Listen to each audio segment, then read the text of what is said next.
Hi everyone, Tess Thomas here from Clay County Historical and Arts Council. Welcome back to another episode of One-on-One with Clay County History. Today we're in Brasstown, North Carolina with Mr. Ralph Myers. Mr. Myers, thank you so much for having us today. We appreciate you telling your story to us. Thank you. Could you maybe start us off by telling us how when your ancestors came to Clay County?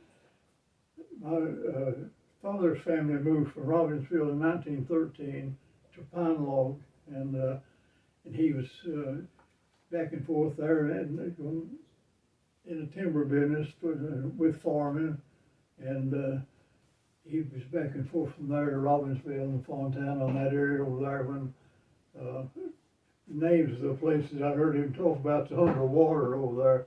So well, of course he was in the mountain areas, but the places that he was familiar with and had logging camps with he and his brother, and then he was there when and his older brother was in World War I, and sadly we lost him. He was killed October the 10th, 1918, one day and 1 month before the war ended. Oh. And he's buried at Pine Log. And my mother was in North Georgia. Her parents lived over there, and of course Dad was in Pine Log, and somehow they made connections. And when they got married, they moved to over there. He and his brother had a logging camp, and there were several men, and my brother was born over there in 1923, and then the timber business kind of changed personality or whatever. I don't know. Maybe the company they worked for changed areas, and Dad went to Ohio and got a job with Firestone building tires. And what was your father's name? Marion Myers. Marion Myers? My mother was Daisy McClure. Daisy McClure, okay. It's kind of interesting. I got a. And then your uncle's name? I've only had about 4 first cousins left. I had a lot of them, but anyhow, there's one that's doing some research, and she's come across the McClures as far back as she traced them. This one McClure in 1719, he come from England, and 1724 his wife come over, and I don't know. We don't have much more about that. Right. That's as far, and the Myers, we trace them to, well, there's some of them from maybe Pennsylvania, but they wound up in Cades Cove. I mean, there's some connection from there to Robbinsville, and my grandpa had some stories to tell about working along the little Tennessee River as he grew up, and then of course he had 10 children, and they moved to Pine Log, and we had, I think it's interesting, I was telling Ronald Brown that one of my aunts had, you remember they had a 5-star? She had 5 sons in the service. Oh, wow. And she had a large family, but she had a Marine, the Navy, and 3 in the Army. Wow. And so that was, and thinking about, of course we do get things mixed up there a bit, but thinking about the cousins, that, of course, the uncle, he wrote all those. What was your uncle's name? Columbus. Clovis? There's That's a unique name. recognition of him on the square up there, I think. Oh, okay. And then another cousin that don't get much publicity there, but is Glenn Myers, and he was in the Army, and he was on the D-Day thing and got captured the 9th. The 3rd day into that deal, he got captured. Oh, no. And was a POW. Of course, he's missed in action, and we were afraid about that. But he was a POW till the Army advanced enough till the guards walked off. The Germans walked off, and he. And so you found him. And so I figured that in talking about the service people, those two are worth a mention, and the rest of us were just sort of there. Of course, we had one that the Marine, one that was in the Marines. He was missing in action for a week or two, and I don't even know where he was, but that was before I went in service. But then we lived in Ohio. I was born in Akron, Ohio, and we stayed there till I was, and that's 1925, and then in 1930, in the 20s, Daddy bought a farm here at Brasstown, and we came back down here, and it had an old plantation house on it, and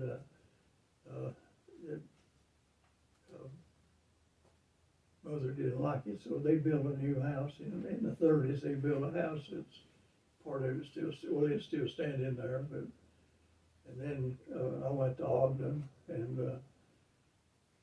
to school with me and my brother both, and then went on to Hayesville, and of course, after that, pretty soon he went into the Army, and he was in the Air Force, and in the Air Transport Command, I believe he was in the Pacific, New Zealand, and some of those places over there he is familiar with, Australia for maybe a while, and thankfully he come back all right too. But, and I was near to ever come to going to college. I was fixing to sign up for a Navy program to go to Chapel Hill, and if you were successful, you wound up a pilot. And before I got, you had to do that before you registered for the draft. And the Navy recruiter, he filled me up with a lot of information on, but they canceled that on Saturday before I had to register on Wednesday. Oh no! That's as close as I ever come to going to college. Darn it! But anyhow. How old were you when you signed up? It was 18 when I signed up. 18 years old. And I was 19 when I went in service, and went to Fort Bragg, and then I wound up at Camp Croft for the training, and then as soon as that was over, we were given material. I was in 45, and they loaded us up with mosquito netting and camouflage and all this, and the bomb was dropped, and they changed that to winter ODs and what, to send us to Europe. Oh, wow. So we didn't. They had trainers from Pacific come and finish off our training, because the Japanese were the one that was fighting, and so that was I was kind of glad of that. Right. But we landed in Naples and went by train all the way across Italy to somehow through Rome up north, and wound up in a little territory up there that next to Yugoslavia, and their leader Tito has said, "Figured we need this territory," and they got into the talking business, and then some officer of the name of Morgan worked out a kind of a compromise for till they called it Morgan Line, and Yugoslavians agreed to stay on the other side of that, and the Italians on that side until they could talk it out or something. Anyhow, but I was in the 88th Division, 349th Regiment, in an anti-tank outfit, and and of course the war got over in the Philippines and South Pacific there, and Japan, and our outfit was the only one that was still, instead of being deactivated, we were combat ready. All the time I was over there, we were live ammunition and all. Just ready to go. It was interesting. We had several fellows in the outfit, they got papers from home, and in the papers there'd be a little caption about that much and tell about what we were doing. And to us, it'd have us alerted and issued live ammunition. They thought the people were that the Yugoslavs were that ready to come and take that land. But anyhow, they weren't talking that business. But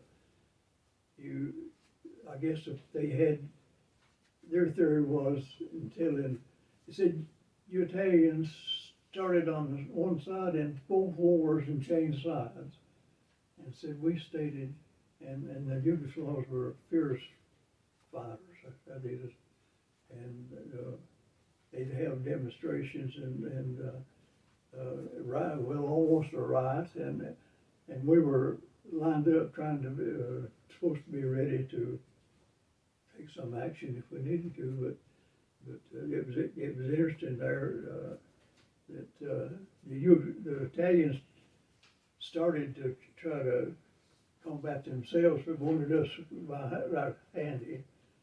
But the only two things that was really effective from the Italian standpoint was water cannons. And what's a water cannon? Well, that's just your firefighting deal, and you start going with a hose. It takes two people to hold. It's got so much power on it. I see. And you start spraying that through. And I've seen there was a park right next to our pavilion there, and we were standing just outside that wire fence, and we were supposed to be ready if they called on us. And we seen them hit those people with, and you couldn't stand against that. I mean, it'd knock you down. Right. And so we'd seen them knock people that when they climb a tree to get in the same, in the park, there was a lot of trees, and you'd see them try to climb a tree like that. And if he just hit them out with that water cannon, and the other thing was a horseman. They developed, well, the time we were in, I think they had about 20 horsemen. And you start riding a horse through a crowd, and you can do damage, and you can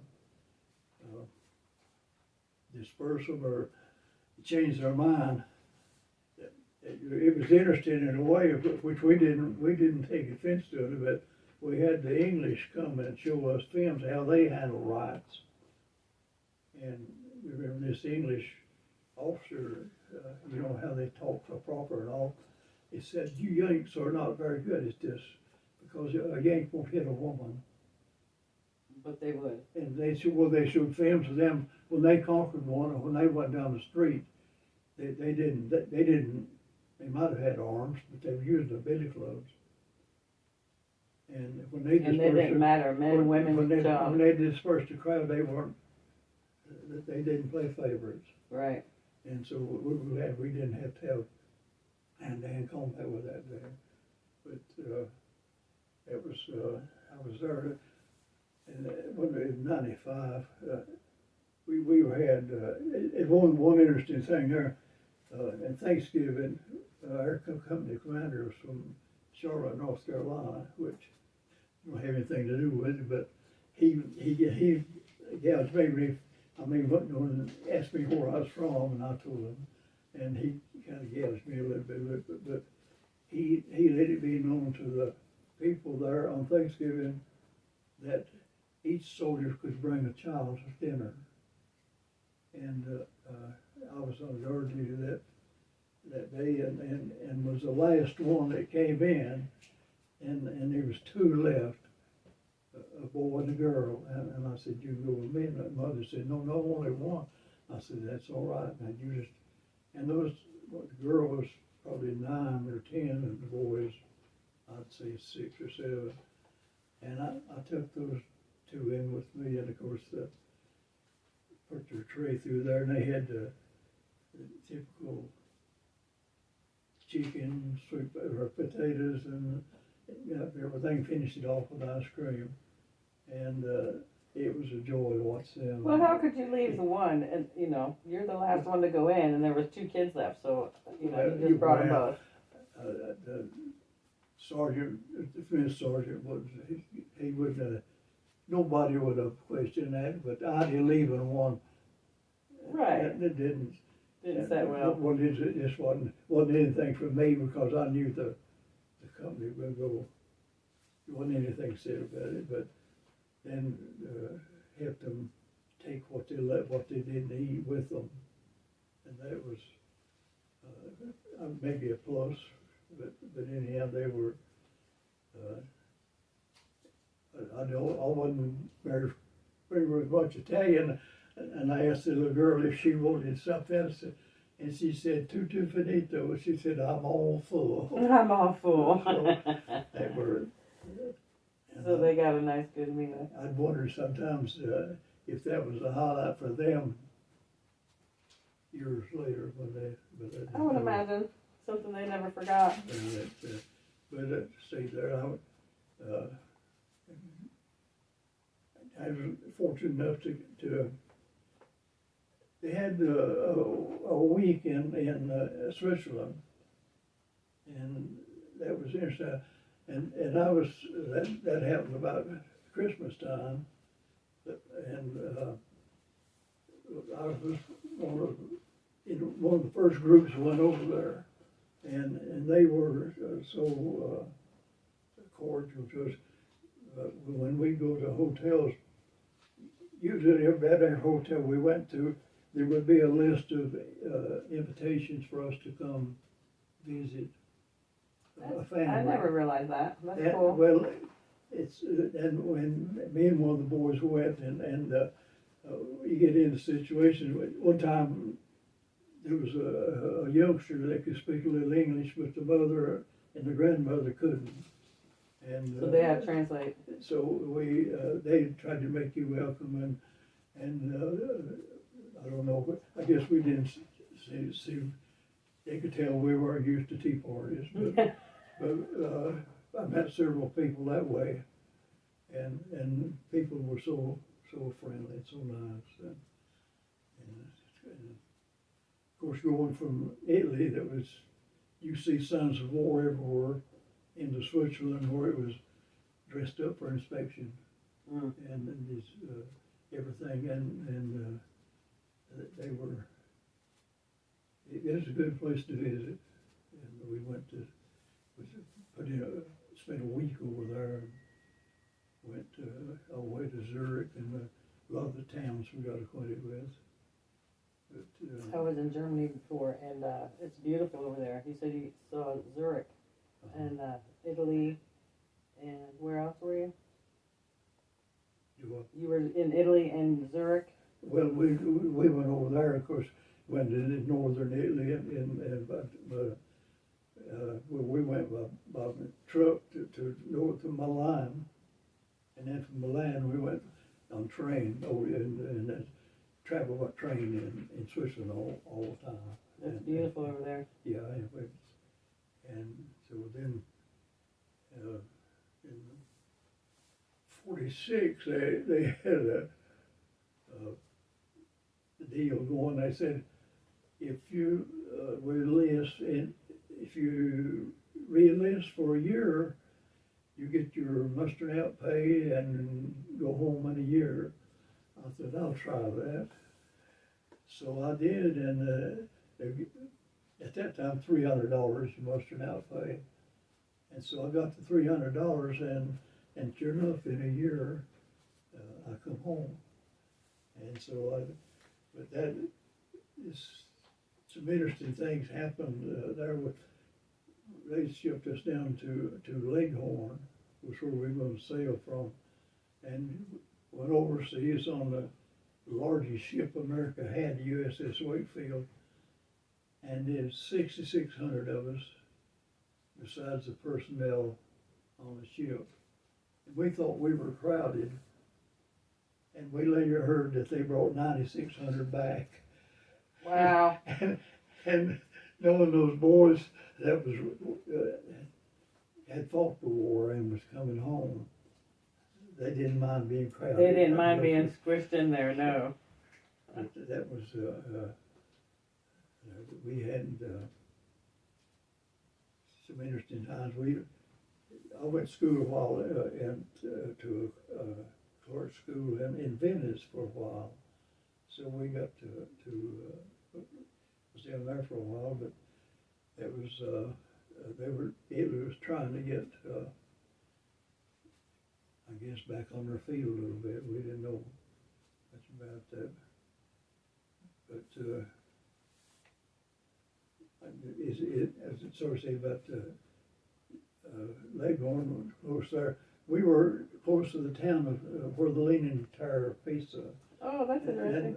And we should have been there just a week, but we got there and one morning they got us up at 3 o'clock and fed us and loaded us on trucks and took us down to the shipyard. And when we got there, he stopped us and said, "Boys, this is not your boat. This boat takes Italian brides home." And so they sent us back for another week or 10 days. And we were in around that little town or Pisa. Well, we were around that Leaning Tower for a week there, and we had. And then later we would come back, and 600 of us came back on they called it a Liberty ship. It was really, I guess, is a merchant marine ship, and they brought us back to New York, and we went from there to Camp Miles Standish, I guess, and stayed from there, and some processing going on, shipped back to Fort Bragg and discharged. And what year was that? Had been 47. 47, you were discharged? And of course, we were discharged in November there, and but automatically, I guess, is in the reserve for 4 years. And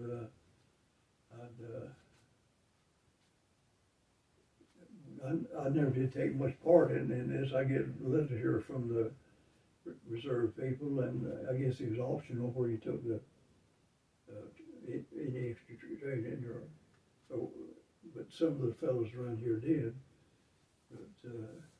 But I got that discharge from them in December, I guess in December of 51. In November 30th, and my discharge is dated that. And December 1st, they froze everybody that was in the reserves, and they got to go to Korea. So you got out by the hair of your teeth, or skin of your teeth. I don't know whether it had in your need for a sergeant or something, but anyhow, I figure I was that close. Wow. And I don't know, we had, I counted up one time how many cousins I had, and relatives from my uncle who lost, and the one that was a POW and all, and I think I come up with about 25 or 30. Oh, wow. And on my mother's side of the family, her dad, her mother was only child, survived. So she didn't, and she had cousins, but I never didn't know many of them. But on my grandfather's side, he had been my mother's father. He come from a big family. They had 10, and you have to name the people they married. I must be related to half of the people in North Georgia. Oh, wow. But so I don't know much about them. I know a few of them, and the families they married into. But sometimes they'd have a reunion over there, and you met people you'd never seen before. Right, and didn't know that you were related to them. After I was home, I really on extended leave for 30 days. So I hadn't received my discharge yet, but one of Dad's friends was connected with a music company, and he was having about a 3-week school, singing school, and I was kind of interested in that, so I went to Kentucky and went to that school and met quite a few people there that was interested in it. A lot of young people come to that, but this one girl introduced me to her dad that come for graduation, and the next week I got a letter from him offering me a job if I would come sing tenor in his quartet for. At that time, he offered $25 a week in expenses. Wow. And I don't know that.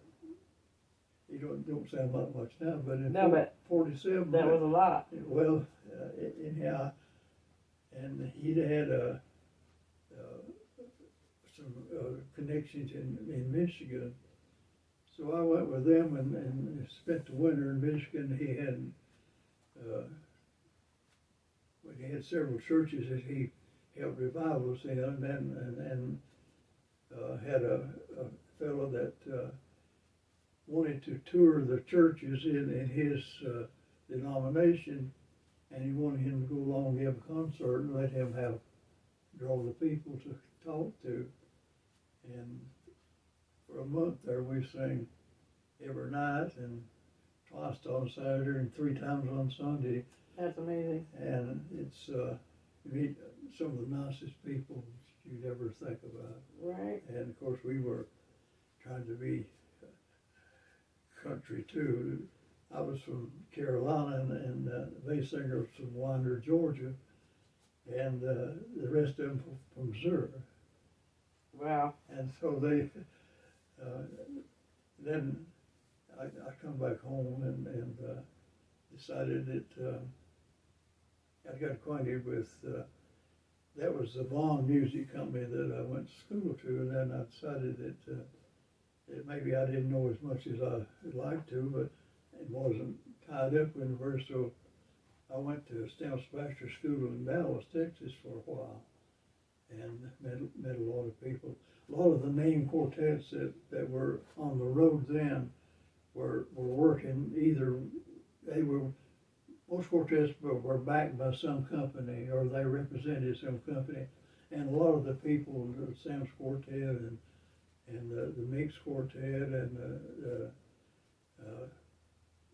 different quartets, just 5 or 6 of them, they was connected to that school, and just not to keep dropping names, but you got acquainted with all these people, and then there's the way that was. There was 50 people in that school. 45 of them were ex-GIs. Oh wow.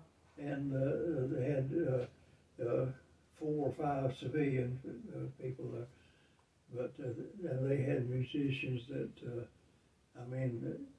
they could. You could hum a song and they'd sit down and play it, or you could hum a song and they could write music to it. I mean, that's just talented, yeah. And so that's kind of be run up with, and this farm become available, and the only thing, unless a single person had family connections, you couldn't hardly get along, and so I was engaged to Betty, and she was going to school when she went to Byersville and then Hiawassee. She graduated from Hiawassee, is valedictorian of her class. So Betty was your wife, and she was valedictorian. When did you meet her? Well, our families knew each other way back. Mm-hmm. But she was born in Canton. Her dad worked up there, and that's kind of interesting. That we met, and our family was acquainted with them and their background, and her grandfather was a local preacher too, so that he knew a lot of people, and a lot of people knew him, and so that I don't know whether that had anything to do with it or not, but anyhow. What was Betty's maiden name? Lovell. Lovell?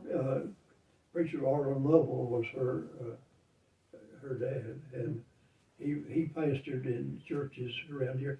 He was pastor of our church when, he was pastor in our church when I was in the service.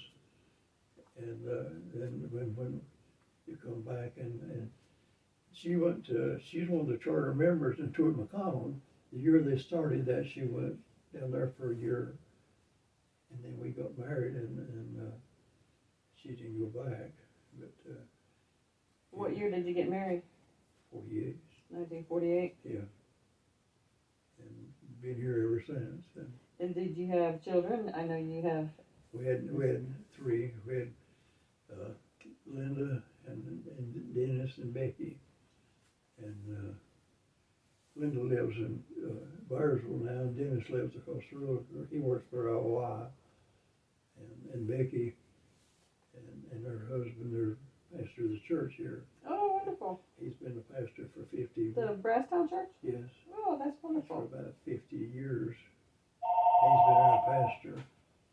And so we've been fortunate to have, and lost my wife 3 years ago. We were married 72 years. Oh, I'm sorry. And she was, but when back in the service, I was telling Silas, you know Silas Brown, he's an agriculture teacher at Hayesville. I've not met him, no. Oh, you need to meet him. Okay. But I was telling him that you don't really think about it, but people maybe get, you think you're getting mushy or something about love in this country. Having been away and come back, you won't get sentimental about it much, but to walk down the street and hear what people are saying and know it's peaceful, right? They have to have a love for this country, right? And I'd say there's not much way that the ones of us that was over his season, and I was just one of many, but to be glad to get back home, and had a respect and appreciation of the land, and wanted to make it better. And when I got a chance to buy this place, well, we did. We tried several things that didn't work. Some things you can make work on a farm if you have enough volume, but if you just on the edges, you just make pocket money, if that.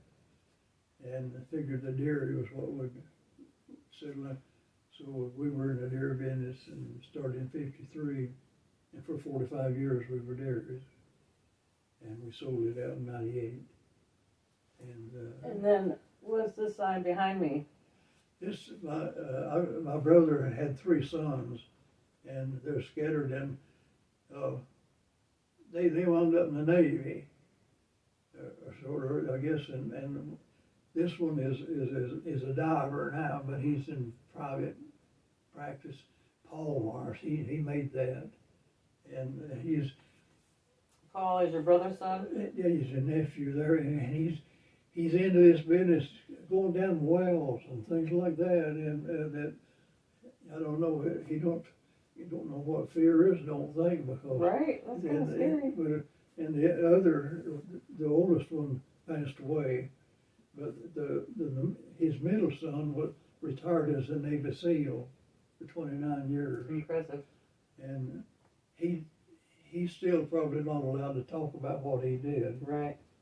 But then Paul lives down in Georgia, next to the Tennessee line there, and he, in the diving business, he bought a farm, and he still goes out and goes in lakes and go wells and anything anybody needs to do about diving. I guess. So he dives down in the wells and inspect it. Yeah, or repair them. Wow, that's amazing. I don't see how. I told him that would be kind of scary for me. I said you can find something else, but he's good at it, I guess, because he goes all over, and I guess there's not many people that does that. Right, I imagine that. I didn't realize that a lot of the golf courses, what have you, had wells and around their ponds and things that or maybe go down retrieving balls that's in those lakes. Oh gosh, there's probably a bunch of those. So, Yeah. but whatever thing, then my son, he went to college on a scholarship there in Myers Hill, and he come back and he worked for a while, and we farming's not all easy going there, and we got somewhere there about the 90s, we got some bad feed. So you went from dairy farming and sold that, and then got a different cattle. Well, now we're used to calf over beef cows. Beef cows. Yeah, Okay. and they're on their own out there. Okay. And So this is the cows you're talking about when you got the bad feed? no, just dairy cows. That was the dairy cows. Okay, go ahead. And Sorry. we had I don't know, get too technical about that, but in taking chicken business, if you upset them and they go into a bolt, then they have to refeather, and then they start laying eggs again. On the cows, if you upset one somewhere along in her lactation, she don't bounce back until she has had another calf.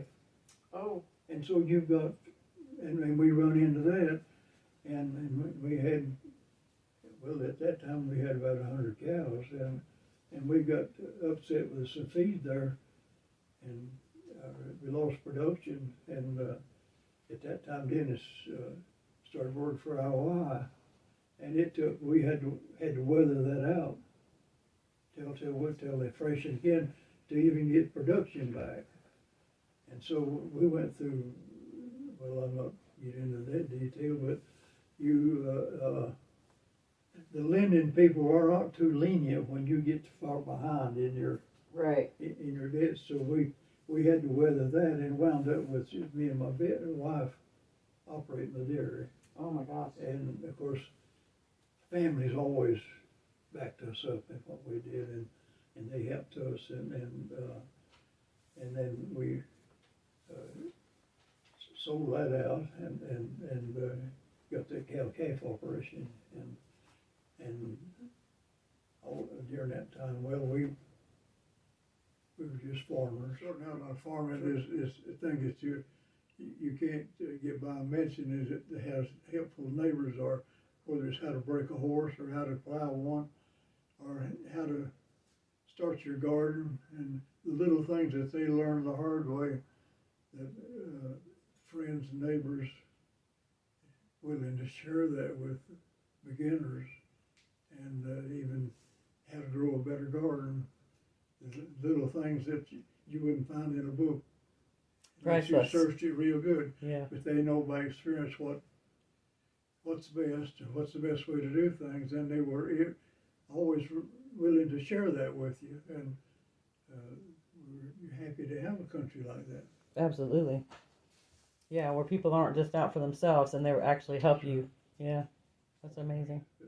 Church has been a big part of our life, and my wife is a piano player, and she was the official piano player for the church. We had other people. Now Becky is, and we have several musicians in the church, and then of course all this, he's a product from Sweetwater there. He grew up there, and so he's local, and they've been at the church for 51 or 2 years, and so we had the family, and all the children graduated from high school. And, Here locally, Hayesville High School. Hayesville, yes. Yeah. So that's, I had the chance to go to seminary extension course with the Northeastern Baptist Seminary, and there's a few of us from the church had a chance to take that 4-year course, and we To become a pastor or minister? no, Reverend? we just did it for we were the ones from the church who were active in the church, and the other fellow was we were both deacons, and we figured we needed to know more about the Bible. So that's what the seminary school is, Yes. just studying the Bible? Right. Well, there was enough graduates from the seminary that were pastors in this area, had to be a seminary graduate for you to get credit. So our teachers were seminary graduates, local, Okay, and that was a little unusual. right. So there was the pastor at Truett at that time, Andrews and Murphy, and later on Auld, and let's see, I guess Betty's dad was. Well, he was in the program before a long time ago. I don't really know where he was a graduate or not, but he was a Bible scholar anyhow, because he could interpret the Bible. But we met some good people that way, and we go in the fall and then winter, and it took 4 years for us to complete the course, but we enjoyed it. And Do you have a favorite Bible verse? well, there's lots of them I'm familiar with, but there's one I like. It says, "He showed the old man what is good and what doth the Lord require of thee, but to do justly, love mercy, and walk humbly before thy God." That's one of my favorites. Is there any other stories you'd like to tell us? Well, I don't know that. Just a farmer. We had the ups and downs, but we had. Well, we tried to growing up. My dad worked on high, and he'd come home for vacations and things. And we lived in there across from Little Branch, and we had open house, and our friends could come anytime and stay as long as they wanted to. And early on, we had a battery radio. Saturday nights, our place was covered up there with the friends and watching the listening to the Grand Ole Opry, nice. And Mother would make popcorn or something like that, and that. But as far as the farming, it was interesting. My grandpa was farming Dad's farm there, and when I was 5, and I started following him around. Well, it's too little to plow, but I get to ride the horse home, and that was, and he started showing me how to farm. And if you think about history, he was farming the same way his dad did. Horse and or mule, and they had graduated away from the steers, but that was the way he farmed. And Rufus Vick was a county agent in the early part of my farm. Well, I didn't do too much farming until I got back in the service, but he was telling me in 1930, the average farmer was feeding 4 people, and the average yield in Clay County for corn was 30 bushels an acre. Mm. Well, Rufus Vick did some study on that in 1948 and 50 when we come up here. He said from 1930 to 1950, Clay County production of corn increased 1 bushel per year per acre, and in 1950 it was 50 bushels an acre. Well, he told the state college, and they disputed that. They said that ain't right, game bait. And so we had several people taking this GI subsistence help out farming. You probably heard about some of them, but anyhow, it's several teachers in each class. And so they decided to have a little contest, and everybody put $1 in the pool, and then they'd measure everybody's corn patch, cat patch, and whoever had the most yield would get the kitty. And so we went for that, and we did a little extra on 1 acre for sure. And I think mine averaged 74. Oh, wow. And That's way higher than the 50. Well, it was, but then it all wouldn't done that. But that 1 acre that I was working on it, and this boar fell up on Tusquity. Well, it seemed like he was, I don't know, 80 or what. And he was a tall man. But what happened was that what they had to scientifically, you measure the row here and calculate what it is. Well, to be sure that he wanted, they said we were going to pick that acre of corn for him. So he got his corn picked, he got that acre picked and taken to the barn for him. Right. So of course they picked it and waited, but that's right, he did, but he had some pretty land up to Tusquity there. So, yeah. But that was. So who won the kitty? It's Moore. I don't forget what his first name was. One of the Moors? You're going to Tusquity. I've only been in the area for about five and a half years, so Well, I know my brother lives off of You go up there so far, and you can go off, take a right, and you can do a loop and come back around okay, to right. that road again. And he was somewhere on that. He had a good-looking farm. He's up very close to where the Cheeks live now, I think, somewhere. I don't know for sure. I wasn't that acquainted with it, but it's been a good life, and there's no room for somebody that won't work. Right.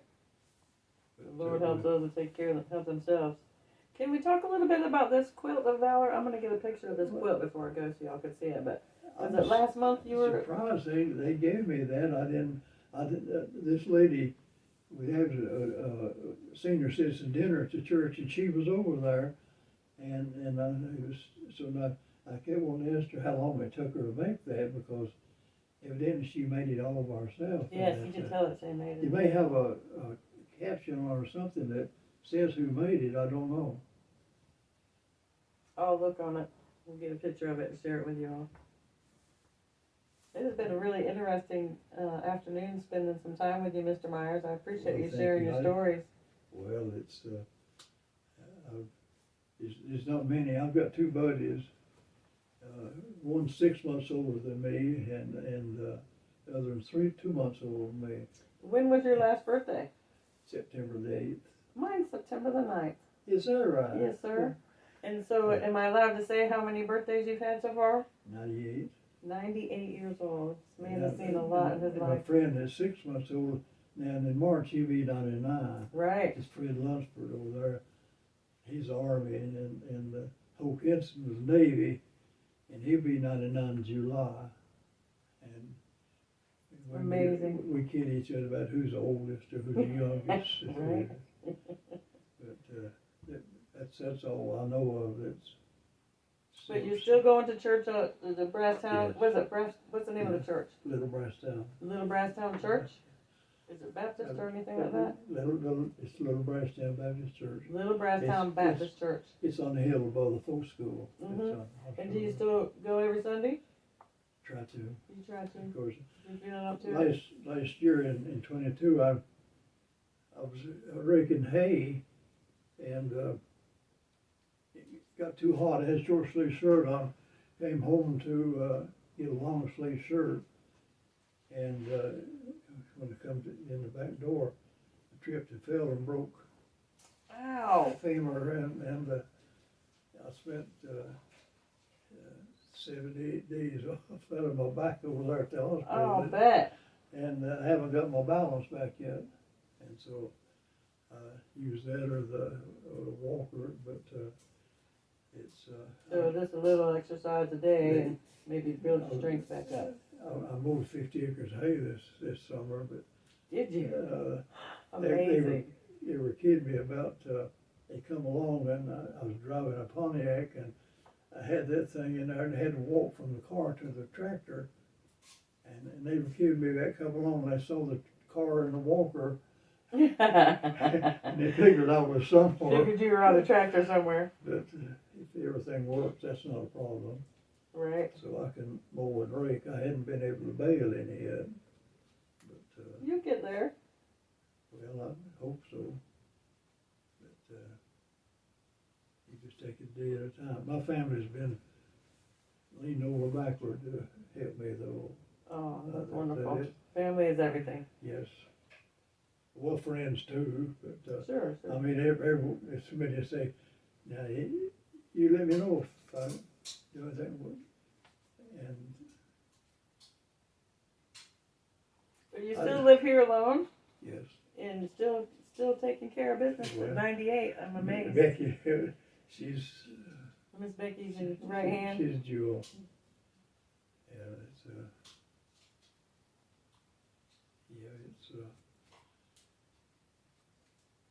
it's been a good life. You don't know here.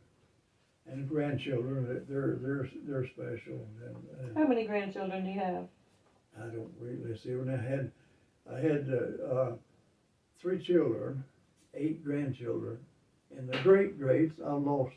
Well, most of them will have 2, and some of them are making their way now. They're in the music or in the ball. Oh, wonderful. And things, and my wife was she's studied music, shape note music. Are you familiar with that? What kind of music? Shape note music, do re mi. Never heard of it. Well, it's been here for a long time, since early. But if you get there's a shape note and 8 notes and I'm familiar with the do, re, mi, fa, sol, la, ti, do, okay, right? that's it. Okay. And my wife was real good with that, and like you can take a new song and each of those notes has got a tonality to it, and you start that wherever you start on that. Whichever key. Right. Okay. And you can, if you know the do re mi's, you can play by ear. You can play another song in whatever key. You just start do wherever on the piano you want, and when you go from do, it's got 8 keys above it. Right. And the different notes on the piano. But if you know that, you can transpose, go from one pitch to another, high or low, and that's piano teachers can teach you that. But if you have an ear for music and you know the do re mi's, you've already got it. And there's a few things like that that's it served them well. My wife and a couple of ladies from the church had a Brasstown trio that were real good. They had a harmony that was just special to them. I love the harmony. It's beautiful. And so that's I'm not special. I've been rubbed shoulders with a lot of special people. Well, I believe that God doesn't make anyone that's not special, so I think you're pretty special. You've seen a lot of things in your life, Mr. Myers. I really appreciate you sharing all this with us today. Well, thank you. I don't really feel justified to take up time like that. But I think it's very interesting. Our viewers are really going to enjoy this. Is there any other stories you want to talk about before we close? Well, I might think about it, but I read that thing last week. It said some people have to say something, and some people have something to say. Right? And There's I a couldn't difference. think which one I was going to get into here. Okay, right? Well, I think it's been really interesting, and I want to say thank you for your service and for all the service members in your family and all the cousins that you've lost. We appreciate you. Well, thank you. It's going to be 99, and so he was in the Battle of the Bulge. Really? And that was that was a rough time. In fact, that was probably one of the turning points of the war for sure. Yeah. But he was, now that's the kind of fellows you ought to interview instead of me. What's his name? Fred Lunsford. Fred Lunsford. I'll see if I can't find some contact information for him and ask him if he'd be willing to. He's his eyesight got so bad he's not able to drive, but he's been spearheading this prayer group, and it's through his connection to the Korean people came. You knew about them coming. The prayer group that came.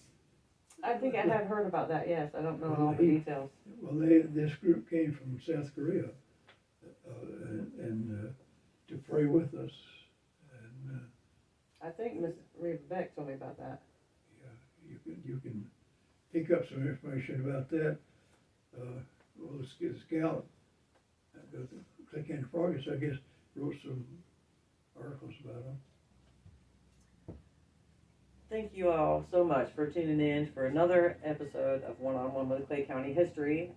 You can find us on our website, which is clayhistoryartsnc.org, Facebook, Twitter, Instagram, and YouTube.